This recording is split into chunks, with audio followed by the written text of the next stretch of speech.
नमस्कार दोस्तों जियो जर्नी में आपका स्वागत है। दोस्तों कल हमने एक टॉपिक शुरू किया था और ज्योग्राफी की जर्नी, भूगोल की जर्नी हमने शुरुआत की थी, उसकी यात्रा की शुरुआत की थी। और हमने कल देखा था कि सौरमंडल के अंदर तीसरा जो ग्रह है, जो ब्लू प्लेनेट है, वो पृथ्वी है और उसका एक उपग्रह है जिसको चंद्रमा बोलते हैं। और हम लोगों ने पढ़ा था कि उसके ऊपर क्या खास बात है, कि क्यों उसके ऊपर जिंदगी और या प्लेनेट, उस प्लेनेट को जिंदा प्लेनेट बोला जाता है, या क्यों वहाँ पे जिंदगी संभव है। हम लोगों ने ये कुछ पढ़ा। हम लोगों ने देखा कि पृथ्वी की क्या खास बात है जिसके कारण वो प्लेनेट अन्य प्लेनेट से अलग है। उसके बाद हमने कल एक बात और देखी थी कि अर्थ से भी बहुत बड़े बड़े प्लेनेट हैं इस यूनिवर्स में संभव हैं, जिनकी खोज होनी अभी बाकी है। और हम लोगों को पता लगा था कि एक गोल्डीलॉक जोन भी है। और गोल्डीलॉक जोन क्या होता है दोस्तों? गोल्डीलॉक जोन वही होता है जिसके अंदर पृथ्वी जैसे प्लेनेट, मतलब पृथ्वी जैसे ग्रह संभव हैं, मतलब ऐसे ग्रह जहां पर जीवन संभव हो सकता है। इस प्रकार की हमने कल वार्तालाप की थी, चर्चा की थी। दोस्तों इसी जर्नी के अंदर, इसी यात्रा के अंदर हम नेक्स्ट स्टेप चलते हैं और अगला कदम चलते हैं। आज देखते हैं कि ये जो पृथ्वी है, ये जो हमारा ग्रह है जिसके ऊपर हम रह रहे हैं, और भूगोल जिसके अंदर इस पृथ्वी का ही अध्ययन करना है, और इस पृथ्वी के सरफेस से लेके इसके इंटीरियर तक, इसके आंतरिक तक का, और इसके ऊपर जो ह्यूमन बॉडी है उसका हम अध्ययन करेंगे। और ये एक जर्नी है, एक लंबी जर्नी चलेगी। तो इस जर्नी में हम शुरुआत कल हम लोगों ने कर दी थी, उसी कदम को हम आगे बढ़ाते हैं। और आज देखते हैं कि जो पृथ्वी है वो रोटेट करती है। सभी ने सुना होगा कि पृथ्वी घूर्णन करती है, घूमती है। और पृथ्वी जब अपने अक्ष पे घूमती है, जब अपने एक्सिस पे घूमती है, तब उसको रोटेशन बोलते हैं। और जो वही पृथ्वी सूर्य का चक्कर लगाती है तो उसको परिक्रमण बोलते हैं या रिवोल्यूशन बोलते हैं। दोस्तों आप सभी को पता है कि ये सिर्फ बहुत ही बेसिक बातें हैं, आप सभी ने सुना भी है इसके बारे में, और आप लोगों ने शायद नोट भी किया होगा। बट आपको पता होना चाहिए, आपको पता होगा भी बहुत सारे लोगों को, कि ये जो रोटेशन है और जो ये रिवोल्यूशन है, मतलब जो परिक्रमण है और जो अपने ही अक्ष पे जो घूमना है, वो क्या क्या इम्पैक्ट डालता है हमारे इन्वायरमेंट के ऊपर, हमारे ऊपर, या हमारी पृथ्वी का जो सरफेस है, या जो स्थल मंडल है, या जल मंडल है, या वायुमंडल है, उसके क्या क्या प्रभाव हैं। तो आज की जो लेक्चर है या जो आज की जो वीडियो है उसमें इसी बारे में हम चर्चा करेंगे। तो दोस्तों सबसे पहले बात करते हैं रोटेशन की। रोटेशन होता है घूमना, घूर्णन करना, रोटेट करना। अगर कोई भी, जैसे हम कोई, जब बच्चे देखते होंगे तो छोटा सा जो लट्टू होता है उसको घुमाते हैं, तो वो क्या करता है, वो अपने ही उसके ऊपर घूमता रहता है, अपनी ही दूरी पर घूमता रहता है। ऐसे ही हमारी पृथ्वी है जो अपनी दूरी पर घूमती रहती है। कल हमने जब यूनिवर्स के बारे में मोटा मोटा देखा था, तो आपने देखा होगा कि सारे के सारे जो सौरमंडल के ग्रह हैं वो अपने एक्सिस के ऊपर घूमते हैं। हाँ, उनकी स्पीड में हम लोगों ने डिफरेंस देखा था कि उस स्पीड में थोड़ा बहुत अंतर हो सकता है। और उसके बाद आपने देखा था कि हर एक ग्रह सूर्य के चारों तरफ भी चक्कर लगाता है। तो वही काम पृथ्वी का है, पृथ्वी भी सूर्य के चारों तरफ चक्कर लगाती है। दोस्तों उसी जो कदम है, उस कदम को हम आगे बढ़ाते हैं और आज उस रोटेशन को देखते हैं, उस रोटेशन के प्रभाव को देखते हैं। तो दोस्तों सबसे पहले क्या है कि जो रोटेशन की, earth rotate on its axis. अब बात होगी एक्सिस। एक्सिस क्या है? एक्सिस मतलब अक्ष क्या है? तो दोस्तों मैं आपको बताऊं, जैसे एक आपको पिक्चर के थ्रू मैं बताता हूं। ये हमारी पृथ्वी है, और पृथ्वी को आपको पता है कि एक ऊपर का नॉर्थ पोल है और जो नीचे का है वो साउथ पोल है। मतलब एक ये पोल हो गया और एक ये पोल हो गया। अब जो इस पोल को, एक पोल को दूसरे पोल से मिलाने वाली जो एक रेखा खींची जाती है, काल्पनिक रेखा है। वास्तव में पृथ्वी के ऊपर ऐसा कोई एक्सिस नहीं है। बस ये मान लिया जाता है कि नॉर्थ पोल से साउथ पोल के बीच एक सीधी लंबवत रेखा है, जिसको हम पृथ्वी का एक्सिस बोलते हैं, पृथ्वी का अक्ष बोलते हैं। और इसी अक्ष पे आपने सुना होगा कि पृथ्वी 23.5 डिग्री 23.5 डिग्री झुकी हुई है। और फिर एक वर्ड और आपने सुना होगा कि पृथ्वी अपने कक्षा तल पर या अपने ऑर्बिट पर 66.5 डिग्री 66.250 का जो है एक्सिस का वो कोण बनाती है। तो ये क्या है, ये बात समझने की है। आज हम उसी ही से शुरुआत करते हैं। तो दोस्तों एक्सिस आप लोगों को सभी को पता लग गया कि पृथ्वी का जो नॉर्थ पोल है और जो साउथ पोल है, मतलब एक ऊपर का सिरा और एक नीचे का सिरा, जैसे एक ये सिरा हो गया और एक जो नीचे का सिरा है, इन सिरों को मिलाने वाली जो ये रेखा है, ये जो सीधी लंबवत रेखा है, इस लंबवत रेखा को हम एक्सिस बोलते हैं। ये जो लंबवत रेखा है, इस रेखा को हम एक्सिस बोलते हैं। एक्सिस मतलब दूरी, इस दूरी के ऊपर पृथ्वी घूमती है। बट आपको पता है कि जो पृथ्वी है वो सीधी नहीं है, ऐसे नहीं, वो थोड़ी सी झुकी हुई है। और वो कितनी झुकी हुई है? 23.5 डिग्री, यहां से यहां तक। तो ये जो हमारा एग्जैक्ट नॉर्थ पोल तो ये है और एग्जैक्ट साउथ पोल ये है। तो जो हमारा एग्जैक्ट नॉर्थ पोल और जो एग्जैक्ट साउथ पोल है, वो जो एक्सिस है उससे थोड़ा सा झुका हुआ, और वो कितना झुका हुआ है? 23.5 डिग्री। ये बात कम आपको समझ आ गई होगी। अब जब नेक्स्ट चलते हैं हम 66.2 डिग्री। एक ये भी आपने सुना होगा कि ये क्या है, अक्सर कंफ्यूजन ये रहती है। तो 66.5 डिग्री कौन सी है? वो 66.5 डिग्री, देखो आपको पता है कि जो लंबवत कोण होता है वो 90 डिग्री का होता है, और जब 90 में से 23.5 डिग्री निकाल देते हैं तो क्या बचता है? 66.5 डिग्री। तो ये जो 66.5 डिग्री है, मतलब ये 90 था, इतनी पृथ्वी झुकी हुई है, तो ये जो बाकी है, ये जो बाकी है, इसको बोलते हैं 66.5 डिग्री। और ये 66.5 डिग्री का कोण किससे बनाती है? यहां से। अब आपको ये पता लग गया था कि ये तो एक्सिस हो गया जहां पे पृथ्वी घूमती है, घूर्णन करती है। अब ये क्या है? ये लाइन क्या है? दोस्तों आपको एक तो पता है कि सभी को पता भी होगा कि हम जो अगली क्लास है उसमें हम लॉन्गिट्यूड और लैटिट्यूड, अक्षांश और देशांतर की बात करेंगे। बट अभी के लिए जो लाइन है ये बड़ी इंपॉर्टेंट है। और ये लाइन कौन सी है? ये दोस्तों ये लाइन या ये एक काल्पनिक लाइन है, जिस लाइन को हम मानते हैं कि जो पृथ्वी है वो इस ऑर्बिट से, मतलब इस कक्षा तल पे अपना घूर्णन करती है, अपना परिक्रमण करती है, ऐसे घूमती है। तो इसको हम बोलते हैं कक्षा तल, हिंदी में बोलते हैं इसको कक्षा तल। तो इससे लेके और यहां तक का जो कोण है, यहां तक का जो कोण है वो 66.5 डिग्री है, और यहां से यहां तक का जो कोण है वो 23.5 डिग्री है। दोस्तों ये बात समझने की है, क्योंकि ये हमारी जर्नी के अंदर एक बेसिक बात है जो बहुत ज़्यादा इम्पैक्ट डालेगी हमारे स्थल मंडल के अंदर, और हमारी जो ज्योग्राफी की, जो जब जलमंडल हाइड्रोस्फीयर करेंगे, क्लाइमेटोलॉजी करेंगे, और जब ओशियनग्राफी, और जब हम इन्वायरमेंट स्टडी करेंगे, और जब ह्यूमन ज्योग्राफी पढ़ेंगे, तो ये बहुत ज़्यादा इम्पोर्टेंट है, ये बहुत ज़्यादा इम्पैक्ट डालती है। और ये किसी स्पेसिफिक एग्जाम के लिए ना होकर ये सभी की जो बेसिक नॉलेज है उसके लिए बहुत ही इम्पोर्टेंट है कि हमारी एक्सिस, हमारी जो पृथ्वी वो कितनी झुकी हुई है, और झुकी हुई है तो क्यों झुकी हुई है। आपको पता होगा कि दोस्तों जो रोटेशन है वो रोटेशन अर्थ के, जो सभी के अर्थ से अलग जो जितने प्लेनेट है वो सभी करते हैं। और अभी तक यही माना गया है कि जो यूनिवर्स के अंदर जितने भी प्लेनेट अभी तक खोजे गए हैं उनमें से 99.99% ऐसे उपग्रह हैं या ऐसे ग्रह हैं या ऐसे प्लेनेट हैं जो कहीं ना कहीं घूर्णन करते हैं। और ये घूर्णन क्या है दोस्तों? ये घूर्णन जो है ये उनके इन्वायरमेंट पर, सिर्फ पृथ्वी के इन्वायरमेंट पे ही नहीं, जो भी ग्रह या उपग्रह उसके जो चक्कर लगाते हैं उनके ऊपर भी ये इम्पैक्ट डालता रहता है। तो दोस्तों ये घूर्णन है, इसको बोलते हैं रोटेशन। अब हम लोग पीछे चलते हैं वापस जहां से हमने शुरुआत की थी।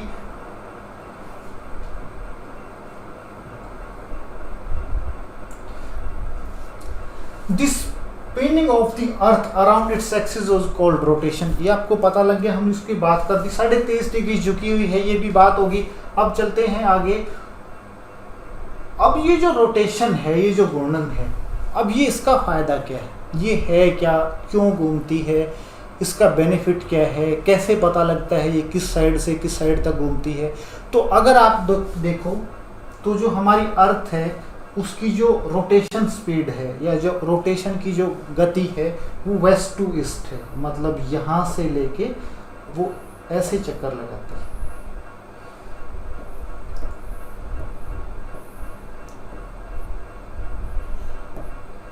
मतलब वेस्ट टू ईस्ट अगर देखो तो ऐसे, यस ऐसे ऐसे चक्कर लगाती है। तो ये जो रोटेशन है, ये जो घूर्णन है, इसका इम्पैक्ट क्या होगा। अब देखो इमेजिन करते हैं हम लोग कि ये हमारी अर्थ है, ये रियल अर्थ है, और यहाँ पे हमारा सन है, यहाँ पे हमारा सन है। तो जब ये रोटेट करेगी, जब ये घूमेगी, तो आप क्या देखोगे कि ये वाला जो एरिया है अर्थ का, ये वाला एरिया है, ये एरिया सबसे पहले सनलाइट लेगा, सूर्य का प्रकाश लेगा। और जब ये एरिया सनलाइट लेगा तो यहाँ पे दिन होगा। बट ये जो एरिया है, यहाँ पे तो सनलाइट पहुंची ही नहीं, तो यहाँ पे क्या होगी, रात होगी। अगर हमारी पृथ्वी रोटेट नहीं करती तो क्या होता कि एक साइड दिन रहता और एक साइड हमेशा रात रहती। तो अब क्या है कि रोटेशन का क्या फ़ायदा। आपको पता है कि ये वाला जो एरिया है उस टाइम बाद ये पीछे चला जाएगा और ये जो पीछे वाला एरिया है वो हमेशा आगे आ जाएगा। तो क्या इम्पैक्ट हुआ रोटेशन का।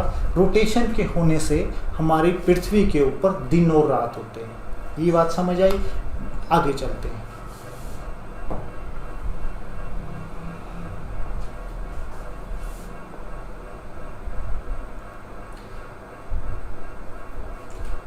यही बात मैंने उसमें बताई थी। अब हम इसको पिक्चर के थ्रू समझते हैं। ये सन हुआ हमारा। अब सन के ऊपर आप लोगों ने देखा कि ये 23.5 डिग्री, ये 23.5 डिग्री का एक्सिस है ना। ये हम 23.5 डिग्री देखा था ना हम लोगों ने। ये जो 23.5 डिग्री है, अब ये 23.5 डिग्री झुकी हुई है। तो ये वाला जो एरिया है, ये वाला जो एरिया है, ये एरिया में क्या होगा, डे। और ये एरिया में क्या होगा,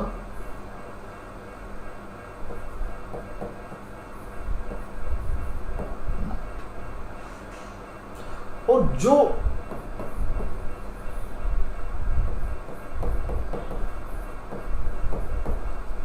दिन और रात को एक काल्पनिक रेखा के द्वारा अलग किया जाता है, उसको बोलते हैं हम सर्कल ऑफ इल्यूजन। इल्यूजन होता है प्रकाश।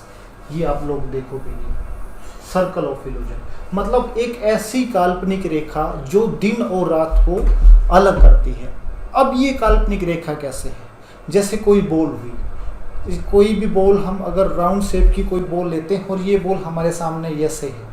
इस बॉल की तरफ अगर इस साइड बैटरी या फिर कोई मतलब लाइट की व्यवस्था करते हैं, तो ये लाइट क्या होगी कि इस साइड ये जो बॉल है इसके इस साइड ही प्रकाश कर पाएगी, बट जो दूसरी साइड है उस साइड प्रकाश नहीं कर पाएगी। और आप देखोगे कि ये जो लाइट है, जिस साइड से ये प्रकाश आ रहा है या जिस साइड से कोई बैटरी का जो प्रकाश है या फिर कोई दीपक है या फिर कोई भी ट्यूबलाइट है, उसका जो प्रकाश है वो इसके हाफ एरिया तक, आधे एरिया तक, मतलब यहाँ तक ही प्रकाश आ सकेगा।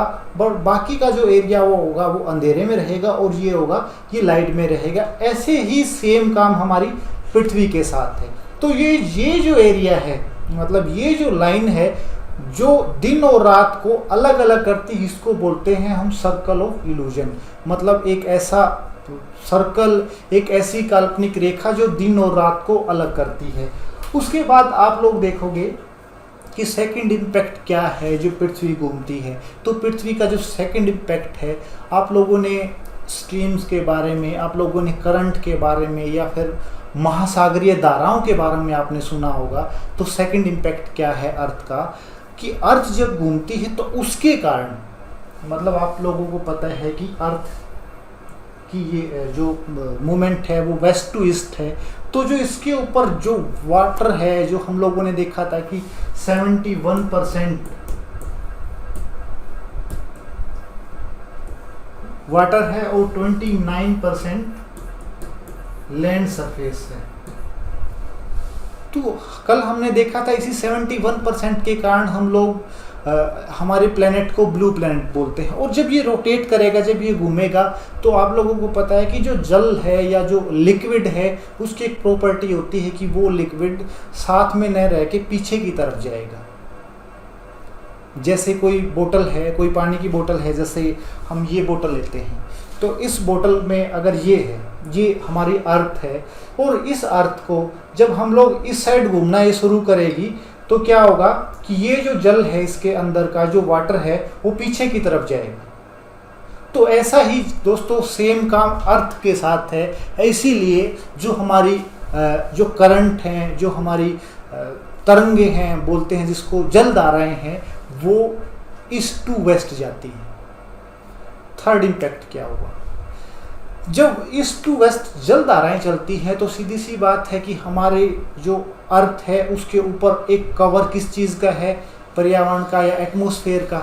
और एटमॉस्फेयर के ऊपर अगर आप देखोगे तो है क्या, बेसिकली तो यहाँ पे गैसेस हैं। और गैसेस किसके अंदर होती हैं, एयर के अंदर होती है, विंड के अंदर होती हैं, हवा के अंदर होती हैं। तो क्या है कि जब हमारी पृथ्वी वेस्ट टू ईस्ट जाती है, मतलब इस साइड से इस साइड जाती है, तो इसके ऊपर जो भी यहाँ पे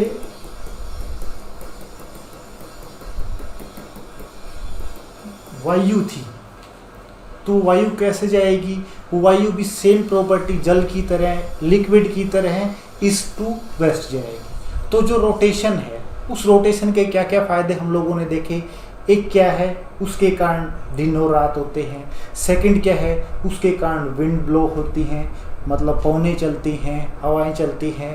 थर्ड क्या देखा हम लोगों ने, उसके कारण जो ओशियन करंट है वो बहती है। अब उससे अलग क्या है, देखो दिन और रात किया रोटेशन के कारण। अब हम लोगों ने यही देखा था कि ये वाला जो एरिया है वो डे लाइट है, डे लाइट है मतलब यहाँ पे धूप है।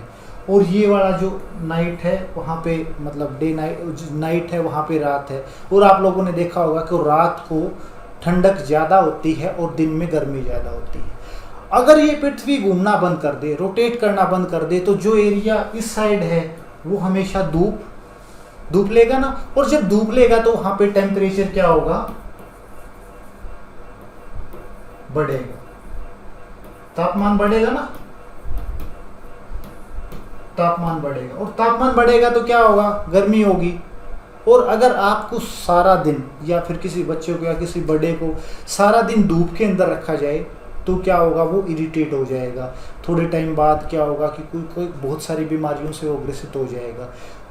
अब क्या है इसका अपोजिट, यहाँ पे सर्दी है, नाइट है। सर्दियों में या गर्मियों में जब भी हम देखते हैं कि रात के टाइम सर्दी ज़्यादा होती है। सर्दी क्या ज़्यादा होने का क्या कारण है, क्योंकि उस समय सूर्य नहीं निकलता।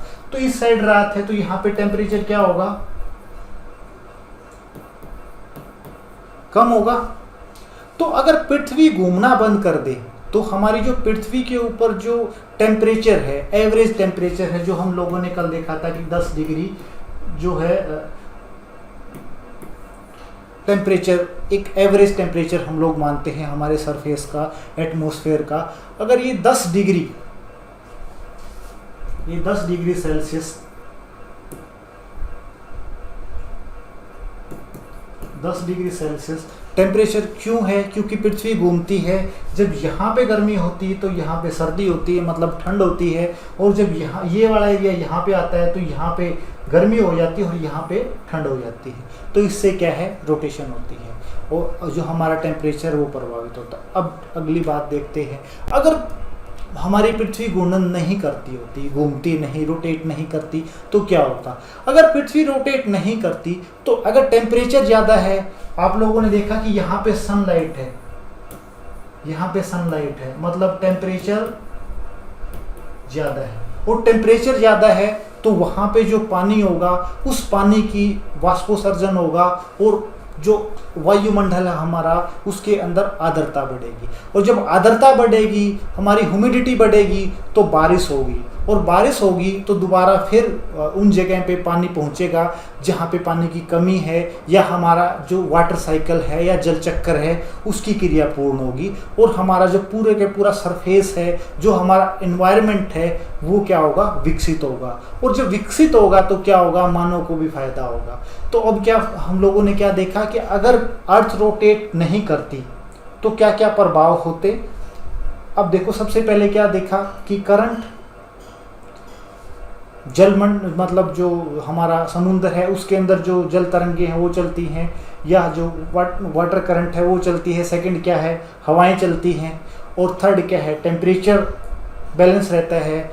फोर्थ क्या देखा हम लोगों ने, फोर्थ देखा कि जो आर्द्रता है या फिर जो जल चक्कर है उसके अंदर भी ये बहुत इंपॉर्टेंट रोल निभाता है।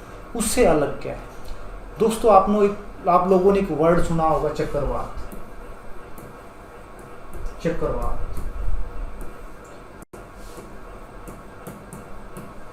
इंग्लिश में इसको साइक्लोन बोलते। ये है क्या, बेसिकली चक्रवात वायु का ही एक पुंज है। मतलब जैसे गांव में हम लोग देखते हैं तो ऐसे राउंड राउंड शेप के अंदर, जैसे राजस्थान का एरिया है या फिर जहाँ पे मोस्ट ऑफ राजस्थान के अंदर तो ये बहुत ज़्यादा आते हैं, या फिर जो ड्राई लैंड है उसमें भी बहुत आते हैं। उससे अलग आप लोग देखोगे कि हर रोज़ मतलब गर्मियों में भी और सर्दियों में भी हम लोग सुनते हैं कि फलां चक्रवात आया, उसने जो हमारी भारत का पूर्वी हिस्सा जो है उसको प्रभावित किया, या फलां चक्रवात आया उसने हमारी वेस्ट साइड का जो एरिया है वो प्रभावित किया। ये है क्या, चक्रवात बेसिकली वायु के पुंज होते हैं। वायु के कुछ एक बड़ी राशियां होती हैं जो एक स्पेसिफिक एरिया के अंदर, एक स्पेसिफिक रीजन के अंदर प्रभावित करती हैं। और ये किस कारण बनते हैं, पृथ्वी के रोटेशन के कारण। क्यों बनते हैं दोस्तों, ये बात हम आगे जब क्लाइमेटोलॉजी पढ़ेंगे तो उसमें पढ़ेंगे। बट मैं एक बात आपको बता देता हूँ कि ये जो अर्थ है हमारी, इस अर्थ के ऊपर लॉन्गिट्यूड और लैटिट्यूड हैं और कुछ हवाएं चलती हैं, और ये हवाएं सीधी न चल के थोड़ी सी टेढ़ी चलती हैं, तिरछी चलती हैं। और इस तिरछेपन का कारण क्या है कि जो हमारी पृथ्वी है वो वेस्ट टू ईस्ट चलती है। इसी कारण ये पवने भी हैं, ये ईस्ट टू वेस्ट की तरफ मूवमेंट कर देती है। तो एक ये प्रभाव हुआ। उससे अलग क्या प्रभाव हुआ, अब उससे अलग जो प्रभाव है दोस्तों वो हम देखते हैं।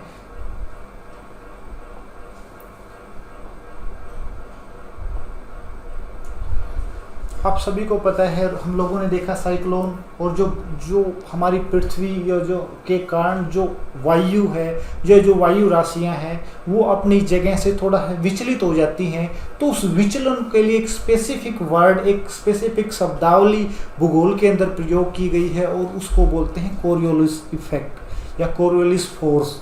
कोरियोलिस महोदय एक भूगोलवेता थे, एक वैज्ञानिक थे, जिन्होंने बताया था कि ऐसा कुछ एक बल है जो पृथ्वी के घूर्णन के कारण वहाँ के उनकी वायु राशियों को प्रभावित करता है, या उसके ऊपर चलने वाली हवाओं को प्रभावित करता है, जिसको बोलते हैं कोरियोलिस इफेक्ट। उसके बाद टाइड्स मैंने आपको बताया, और ओशियन करंट चलती है। उससे अलग क्या चलता है दोस्तों, उससे अलग क्या है कि जो पृथ्वी का रोटेशन है, अगर वो रोटेशन बंद हो जाता है तो क्या होगा कि जो हमारा इन्वायरमेंट है, जो हमारी प्रोडक्टिविटी है, या जो हमारा एनर्जी फ्लो है, ऊर्जा का प्रभाव है। ऊर्जा का प्रभाव मतलब जो, क्योंकि हर एक आदमी के अंदर एक लिमिटेड ऊर्जा होती है, एक ऊर्जा का, और हमारी ऊर्जा का पुंज क्या है, हमें एनर्जी मिलती कहाँ से है, हमें ऊर्जा मिलती है हमेशा सूर्य से। सूर्य ही ऊर्जा का सबसे बड़ा स्रोत है, और उसी ऊर्जा के स्रोत के कारण हमें हमारे जल चक्कर की प्राप्ति होती है। उसके बाद जल से ही हम लोगों को हम लोग लाइट बना सकते हैं या बिजली बनाते हैं। उसके बाद हम लोग इस लाइट के यूज़ से ही अच्छी अच्छी खदानें खोद सकते हैं, गहरी खदान खोद सकते हैं, जिससे कोयला वगैरह या पेट्रोलियम वगैरह निकाला जा सकता है। तो हमारी जो मेन ऊर्जा का संसाधन है, जो मेन ऊर्जा का सोर्स है, वो क्या है? सूर्य। अगर सूर्य दिखाई देना बंद कर दे, एक साइड दिखाई देना बंद कर दे, तो वहाँ की जो अर्थव्यवस्था है, वहाँ का जो समाज है, वहाँ का जो कल्चर है, उसके साथ साथ जो अर्थव्यवस्था है उसके ऊपर भी प्रभाव पड़ना शुरू हो जाता है। अब दोस्तों नेक्स्ट बात करते हैं कि ऊर्जा का परिक्रमण, रिवोल्यूशन मतलब ये है क्या? मैंने आपको बताया था कि रोटेशन, अपने ही एक्सिस पे घूमना। तो रिवोल्यूशन क्या है? रिवोल्यूशन होता है परिक्रमण करना। परिक्रमण मतलब आपको पता है कि सूर्य बीच में, सूर्य एक तारा है जिसके चारों तरफ सभी प्लेनेट चक्कर लगाते हैं। तो पृथ्वी है, जो पृथ्वी सूर्य के चारों तरफ जो चक्कर लगाती है, उस चक्कर को ही हम परिक्रमण कहते हैं। अगर ये समझ नहीं आया हो तो आप लोगों को मैं एक बेसिक बात बताता हूँ। जब हम किसी मंदिर में जाते हैं, या फिर किसी गुरुद्वारे में जाते हैं, या फिर किसी अन्य जगह पे जाते हैं, जैसे जो बौद्ध भिक्षु हैं या जो बौद्ध विहार हैं, उनके चारों तरफ एक एरिया होता है स्पेसिफिक। और हम क्या करते हैं कि जब हम पूजा करते हैं तो उसके बाद उस मंदिर के उस जो गर्भगृह है जहाँ पर वो मूर्ति है, उस मूर्ति के चारों तरफ एक चक्कर लगाते हैं। और वो चक्कर ही क्या होता है? परिक्रमण। हम बोलते हैं ना कि परिक्रमा कर लीजिए। भाई वहाँ भी जो साधु बैठे होते हैं या फिर जो भी फकीर वहाँ पे बैठे होते हैं, तो वो बोलते हैं कि इसकी आप परिक्रमा कर लीजिए। परिक्रमा मतलब उसके चारों तरफ चक्कर लगाना। तो ऐसे ही जो अर्थ है हमारी, वो हमारे सूर्य के चारों तरफ परिक्रमा करती है। अब हम लोगों ने देखा था कि रोटेशन, पृथ्वी का अपने ही एक्सिस के ऊपर घूमना, उसके क्या क्या इम्पैक्ट थे? वो बहुत ही बेसिक इम्पैक्ट अगर देखें हम लोग हमारी पूरी लाइफ में, तो बहुत सारी चीज़ें उसके ऊपर प्रभावित होती हैं। बट ये परिक्रमण है। जब रोटेशन का इतना इम्पैक्ट है, तो रोटेशन का या रिवोल्यूशन का भी क्या कोई इम्पैक्ट होगा? ये इम्पैक्ट क्या है? हम लोगों ने पहले देखा था कि जो रोटेशन है, जो पृथ्वी है अपने 24 घंटे में एक चक्कर पूरा करती है। 24 घंटे में चक्कर पूरा करती है तो क्या होता है कि दिन और रात हैं वो होते हैं। बट आप लोग देखते हो कि अगर रोटेशन सीधी करती तो 12 घंटे का दिन होता, क्योंकि वो इस साइड है एरिया जिस साइड धूप थी, और पर दूसरी साइड क्या होना चाहिए? रात होनी चाहिए। तो 12 घंटे की रात होनी चाहिए। बट ऐसा नहीं है। हम लोग देखते हैं कि दिन और रात की जो डिस्टेंस है या जो लेंथ है वो छोटी बड़ी होती है। सर्दियों में अंदर दिन छोटे होते हैं और गर्मियों के अंदर दिन बड़े होते हैं। उसका कारण क्या है? जो पृथ्वी का अपने एक्सिस पर झुका होना, 23.5 डिग्री, जब मैंने आपको बताया था कि जो पृथ्वी है अपने एक्सिस के ऊपर 23.5 डिग्री झुकी हुई है, और इस 23.5 डिग्री झुके होने के कारण, और जो रोटेशन है, जो रिवोल्यूशन है, जो परिक्रमण है, उसके कारण दिनों रात प्रभावित होते हैं। अब वो कैसे प्रभावित होते हैं वो हम आगे बात करेंगे। उससे अलग और क्या प्रभाव होता है? उससे अलग जो हमारी ऋतुएं हैं, जो ऋतु परिवर्तन है, उस ऋतु परिवर्तन का सबसे मेन कारण क्या है? रिवोल्यूशन। उससे अलग आपने कभी सुना होगा कि चंद्र ग्रहण लगा हुआ है या सूर्य ग्रहण लगा हुआ है। तो चंद्र ग्रहण और जो सूर्य ग्रहण है उसका भी मेन कारण रिवोल्यूशन, परिक्रमण। अब देखते हैं, 24 घंटे के अंदर रोटेशन पूरा करती है। बट आप लोगों ने देखा होगा कि हम लोग एक साल देखते हैं 365 दिन। 365 दिन देखते हैं ना, एक साल के अंदर 365 दिन। क्यों होते हैं 365 दिन? 370 भी तो हो सकते थे, 380 भी हो सकते थे, 400 भी हो सकते थे, 1000 साल भी तो हो सकते थे। राउंड फिगर ले लेते ना, 100 हो जाते या 1000 हो जाते। बट ऐसा नहीं हुआ। क्यों नहीं हुआ? इसके पीछे एक साइंस थी, एक कारण था कि पृथ्वी है, पृथ्वी अपना जो चक्कर है सूर्य के चारों तरफ, वो 365 दिन में चक्कर लगाती है, पूरा करती है। पर क्या ये वाकई में 365 दिन में पूरा चक्कर करती है? तो नहीं, ये 365 दिन और 6 घंटे में अपना पूरा चक्कर करती है।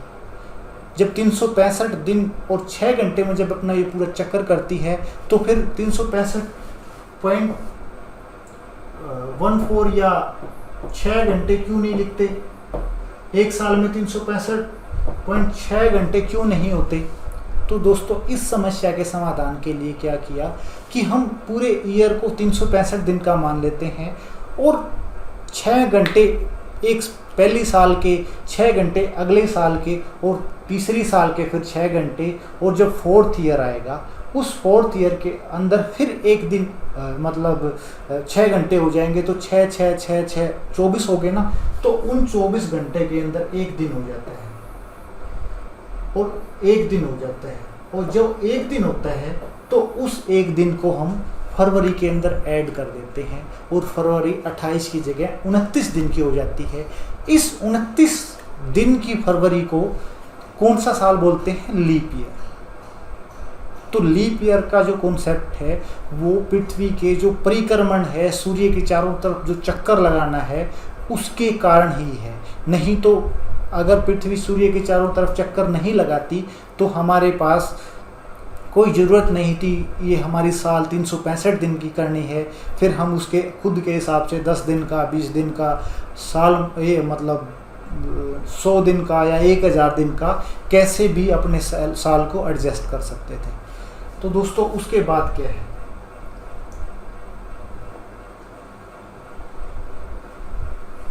ये सन हम लोगों ने देखा था कल भी। इस सन के तरफ ये जो है, ये आप लोगों ने देखा कि ये जो झुकाव है 23.5 डिग्री का, अब ये 23.5 डिग्री का जो झुकाव है, उस झुकाव के कारण क्या हुआ, इस झुकाव के कारण हम लोगों ने देखा कि जो दिन रात हैं वो बड़े और छोटे होते हैं। तो ये जो एरिया है, ये जो पृथ्वी का जो रोटेशन है, हम लोगों ने देखा कि पृथ्वी घूमती कैसे है, वेस्ट, इस साइड वेस्ट हुआ। ये तो पता है ना सभी को कि ऊपर की तरफ हमेशा नॉर्थ होता है, इस साइड हमेशा ईस्ट होता है, इसके अपोजिट वेस्ट होता है, और इसके बिल्कुल नीचे साउथ होता है। तो ये क्या है, ये प्रदर्शित कर रहा है कि जो पृथ्वी है वो वेस्ट टू ईस्ट रोटेशन करती है। तो वेस्ट टू ईस्ट रोटेशन करने के साथ साथ पृथ्वी घूमती भी है, और घूमती कैसे है ये देखो।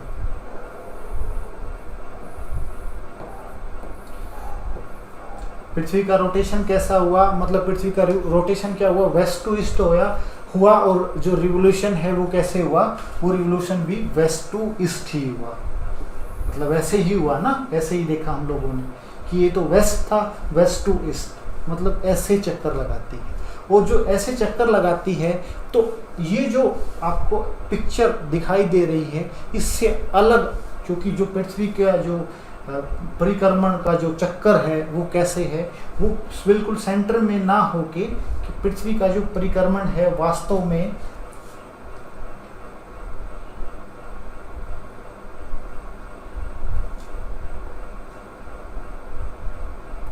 ये,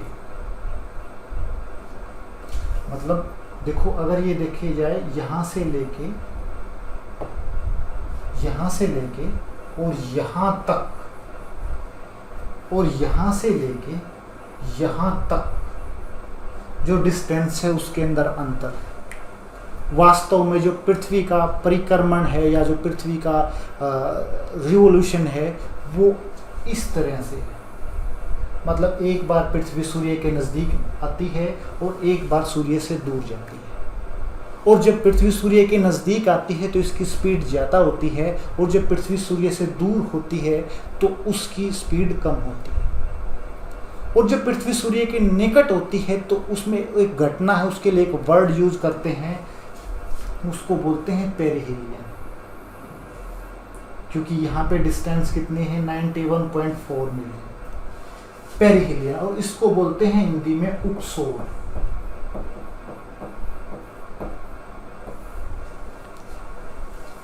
उपसोर। और देखो यहाँ पे पृथ्वी नज़दीक थी, इसको बोलते हैं उपसोर, और नज़दीक थी तो यहाँ पे स्पीड भी ज़्यादा थी। अब ये जो टाइम है ये कब आता है, ये टाइम आता है सर्दियों के अंदर, और जब पृथ्वी सूर्य से दूर थी तो उसको बोलते हैं हम लोग अपसोर। अपसोर, अपसोर मतलब अप मतलब दूर, एपिहीलियन, और ये कब होता है, जुलाई के अंदर। तो उपसोर और जो अपसोर है उसमें अप्रोक्सीमेटली 3 मिलियन किलोमीटर डिस्टेंस का फर्क होता है। तो ये हमारा सूर्य था, पृथ्वी के जो वास्तविक जो वो है, जो सर्कल है, उसका जो परिक्रमण है वो इस तरह है। यहाँ पे नज़दीक और यहाँ पे दूर। जो दूर का पार्ट है उसको बोलते हैं हम लोग अपसोर, और जो नज़दीक का पार्ट है उसको बोलते हैं उपसोर।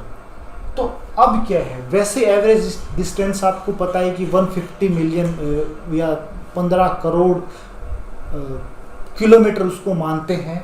और इसके बाद हम लोग क्या देखते हैं कि जो पृथ्वी है, एक बात हमेशा आपके दिमाग में भी आई होगी, मेरे दिमाग में भी बहुत बार आती है, और छोटे बच्चे उनके दिमाग में हमेशा आती भी है, और वो बुक भी इसी हिसाब से बनाई गई हैं जो हमारी हैं। उसके अंदर ये बात आती है कि पृथ्वी सूर्य से दूर क्यों नहीं जाती। यहाँ पे नज़दीक थी बट यहाँ पे दूर चली गई, तो नेक्स्ट चक्र में तो इसको बाहर ही चला जाना चाहिए, मतलब इससे बहुत दूर चला जाना चाहिए, और उस जो सौरमंडल उसको छोड़ के चला जाना चाहिए। बट ऐसा नहीं, करोड़ों अरबों खरबों साल से ये ऐसे ही रोटेट कर रही है, ऐसे ही चक्कर लगा रही है। तो इसका मेन कारण क्या है कि हर एक प्लेनेट का, या हर एक तारे का, या हर एक ग्रह का, या हर एक वस्तु का ग्रेविटेशनल फोर्स होता है, ग्रेविटी होती है, जिसके कारण वो आकर्षित करता है। और इसी आकर्षण के कारण ये जो पृथ्वी है, ये अपनी जो वास्तविक जो रोटेशन स्पीड है, और जो एक एरिया है एपिरिहेलियन पेरिहेलियन, या फिर ये जो सर्कल है, वो मेंटेन रखती है। दोस्तों उसके बाद क्या है, इसका और प्रभाव क्या है, ये है क्या।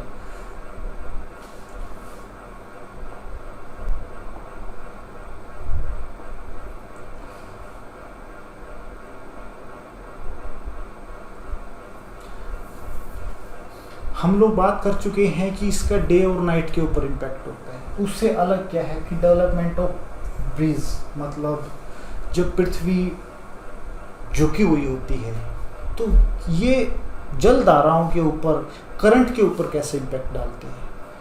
अभी तक हम लोगों ने देखा था कि रोटेट करती है तो भाई ठीक है कि वाटर की इक्वलिटी होती है, और एयर की, जो गैसेस की इक्वलिटी होती है कि अगर पृथ्वी इस साइड घूमेगी तो वो अपोजिट जाएंगे। बट यहाँ पे तो ये चारों तरफ चक्कर लगा रही है। इसका इम्पैक्ट क्या है, तो आप लोगों ने जो पीछे पिक्चर देखी होगी ये तो आप लोगों ने देखा होगा कि जब ये यहाँ पर थी